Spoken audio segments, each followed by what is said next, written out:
এতদিন ধরে গ্র্যানি খেলছো, গ্র্যানিকে কীভাবে বিনা ওয়েপেনে মারা যায় জানো না? চলো চলো আমি তোমাকে শিখিয়ে দিচ্ছি। तो चलिए शुरू करते हैं।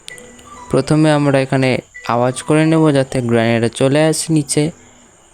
যখন গ্র্যানিটা চলে আসবে তখন আমরা উপরে যাব এবং উপরে গিয়ে এখানে রাখা ফ্লাওয়ার পটটা তুলে নিয়ে আমরা এই ঘরের দিকে চলে আসব এবং ড্রপ করে দেব যাতে আওয়াজ হয়ে গ্র্যান্ডপাটা চলে আসে। এবং আমি নিচে গিয়ে তাড়াতাড়ি সেই একই জায়গায় চলে যাব যেখান থেকে আমরা উঠেছিলাম এবং এখানে ড্রপ করে দেবো যাতে গ্র্যানেড চলে আসে এবং দরজা খুলে এখানে আবার ড্রপ করে দেবো এবং আমরা এই কোণার দিকে লুকিয়ে আসবো যাতে গ্র্যানিটা চলে আসে এবং আমাদের না দেখতে পায়। যখন গ্র্যানি আর গ্র্যান্ডপা দুটোই চলে আসবে তখন আমরা তাড়াতাড়ি গিয়ে লিভারটা টিপে দেবো। দেখতেই পাচ্ছেন গ্র্যানি মরে গেছে কিন্তু গ্র্যান্ডপা